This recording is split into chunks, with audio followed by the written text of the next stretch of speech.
Shalom Bapak Ibu, Saudara-saudara dan anak-anakku semua.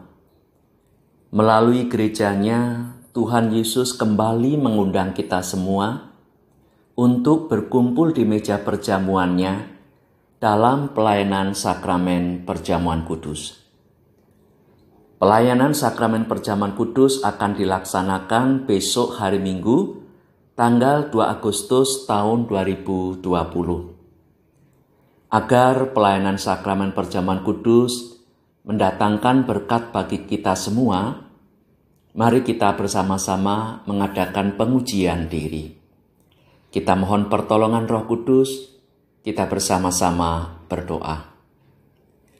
Tuhan, kami mengucap syukur atas kasih dan kemurahan-Mu. Tuhan memperkenankan kami semua untuk ambil bagian dalam pelayanan sakramen perjamuan kudus besok Minggu tanggal 2 Agustus tahun 2020. Kiranya Engkau menerangi hati, pikiran, dan jiwa kami Tuhan, dan ampuni segala dosa dan kesalahan kami, sehingga sakramen perjamuan kudus yang akan kami terima mendatangkan sukacita dan menjadi sarana pemeliharaan iman bagi kami semua yang mendatangkan keselamatan. Kiranya Engkau hadir dalam ruang hati kami dengan sapaan firman-Mu. Kuasai hati dan pikiran kami, sehingga firman Tuhan yang kami terima pada saat ini boleh kami jadikan dasar dalam kami melakukan pengujian diri. Berfirmanlah ya Tuhan, karena kami telah siap untuk mendengar dan melakukannya. Dalam nama Tuhan kami Yesus Kristus, Tuhan dan Juru Selamat kami yang hidup, kami senantiasa berdoa dan mengucap syukur. Amin. Saudaraku, firman Tuhan yang akan kita renungkan bersama sebagai landasan kita melakukan pengujian diri terambil dari Kitab Kidung Agung 3 ayat 1 sampai dengan yang kelima. Oleh Lembaga Alkitab, perikop ini diberi judul Impian Mempelai Perempuan. Demikian firman-Nya. Di atas ranjangku pada malam hari, kucari jantung hatiku. Kucari tetapi tak kutemui dia. Aku hendak bangun dan berkeliling di kota, di jalan-jalan dan di lapangan-lapangan kucari dia, jantung hatiku. Kucari tetapi tak kutemui dia. Aku ditemui peronda-peronda kota. Apakah kamu melihat jantung hatiku?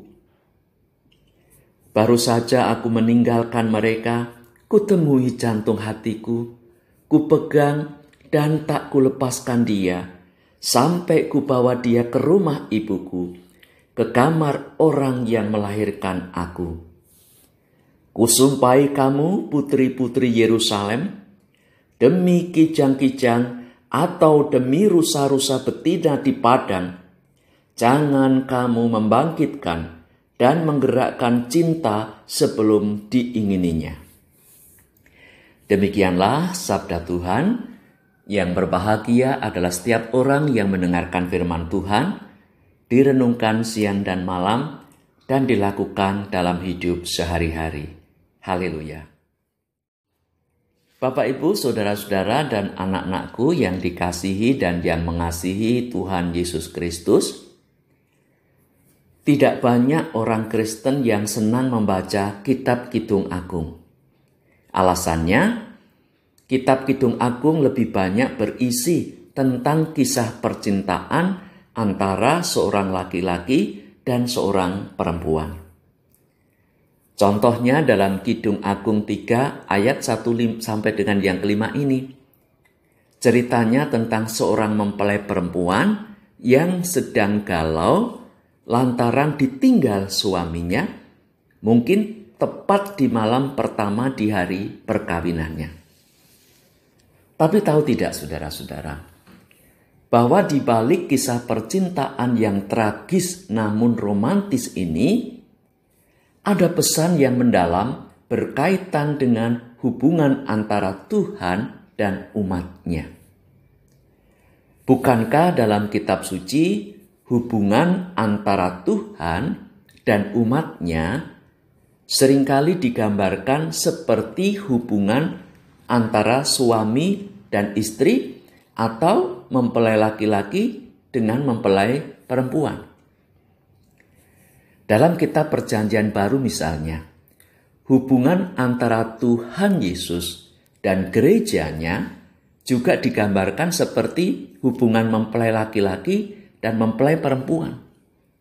Tuhan Yesus digambarkan sebagai mempelai laki-laki dan gerejanya sebagai mempelai perempuan.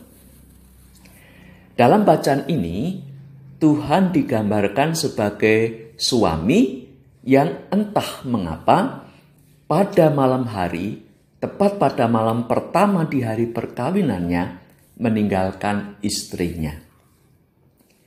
Bisa dibayangkan betapa sedih dan hancurnya hati sang istri ketika mendapati suaminya tidak ada di ranjangnya persis di malam pertamanya. Segudang pertanyaan muncul di benaknya. Jangan-jangan suaminya malah asik hangout dengan teman-temannya ke kota. Atau tongkrong di pinggir jalan sambil gitaran. Atau nonton konser ambyar di lapangan. Tak tahulah. Yang jelas, sang istri sudah mencari suaminya kemana-kemana, namun tak kunjung ditemukannya. Hingga dia ditanya para peronda, "Ngapain, Mbak? Malam-malam keluar rumah?" Betapa bahagianya dan sukacitanya sang istri ketika jerih payahnya untuk bertemu dengan jantung hatinya itu membuahkan hasil. Ia bisa berjumpa dengan kekasih hatinya. Saking sukacitanya, dia pegang tangan kekasihnya itu. Dia peluk erat-erat dan tak akan dilepaskannya lagi. Selanjutnya kekasih hatinya itu dia bawa pulang ke rumah ibunya, lalu masuk ke kamar pribadinya untuk memadu cinta berdua. Di tengah kemesraan yang sedang mereka nikmati, mungkin sang istri bertanya, "Mengapa kau tinggalkan aku, duhai kekasihku?" Dan sang kekasihnya pun juga menjawab, "Aku kecewa sama kamu, karena kamu sebelum mencintai aku, kamu terlebih dahulu mencintai orang lain. Makanya aku bersumpah, kusumpahi kamu putri-putri Yerusalem, demi kijang-kijang atau demi rusa-rusa betina di padang, jangan kamu membangkitkan dan menggerakkan cinta sebelum diingininya." Oh, begitu ceritanya.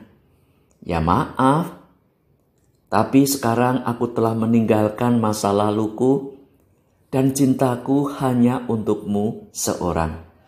Begitu dalam bayangan istrinya. Saudaraku, sukacita semacam ini pernah dirasakan juga oleh Maria Magdalena. Sebelum bertemu dengan Tuhan Yesus, hidup Maria Magdalena sungguh-sungguh hitam, sungguh-sungguh kelam. Namun oleh belas kasihan Tuhan Yesus, dia diselamatkan saat dia hendak dirajam karena kedapatan sedang berzina. Perjumpaan dengan Tuhan Yesus sungguh-sungguh telah mengubah hidupnya. Saking dalamnya cinta Maria Magdalena kepada Tuhan Yesus, saat kebangkitan Tuhan Yesus, dia pegang erat-erat kaki Tuhan Yesus seolah-olah tak ingin ditinggalkan lagi, tak ingin dilepaskannya lagi. Dia hanya ingin merasakan cinta Yesus seorang diri. Namun Tuhan Yesus melarangnya, karena Tuhan Yesus tidak hanya mencintai Maria Magdalena saja, tetapi Tuhan Yesus mengasihi juga murid-murid yang lain, juga mengasihi saya dan saudara saat ini dan saat-saat yang akan datang. Pertanyaannya adalah, Apakah kita memiliki kerinduan yang sama untuk mencari Dia, untuk berjumpa dengan Tuhan Yesus sampai ketemu? Apakah setelah berjumpa dengan Tuhan Yesus, kita juga ingin memeluk Yesus erat-erat dan tidak akan kita lepaskan lagi demi apapun? Demi uang, demi jabatan, demi harta, demi pasangan hidup, dan sebagainya, dan sebagainya. Ini yang perlu kita lakukan.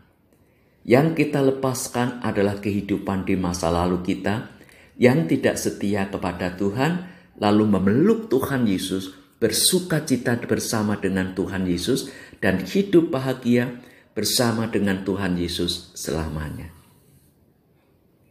Kiranya Tuhan Yesus menolong kita semua untuk memiliki kedalaman cinta kepadanya lebih dari segalanya. Amin. Saat teduh bagi kita semua. Saudaraku, kami ingatkan kembali bahwa besok hari Minggu, tanggal 2 Agustus tahun 2020, kita dipanggil oleh Tuhan untuk berkumpul di meja perjamuannya dalam pelayanan sakramen perjamuan kudus. Apakah Bapak, Ibu, saudara-saudara, dan anak-anakku semua akan mengikuti sakramen perjamuan kudus itu? Puji Tuhan. Kami pun secara pribadi juga menyatakan siap untuk melayani dan ambil bagian dalam pelayanan sakramen perjamuan kudus. Kiranya Tuhan Yesus menguatkan kita semua. Amin. Mari kita berdoa. Terima kasih ya Tuhan atas sapaan firman-Mu yang menguatkan kami semua.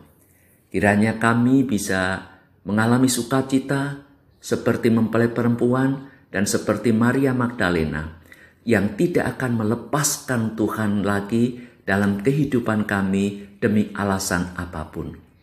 Cinta kami sepenuhnya ya Tuhan, hanya untuk-Mu Tuhan Yesus, seperti Engkau yang telah mengasihi kami dengan sepenuh hati dan setulus-tulusnya.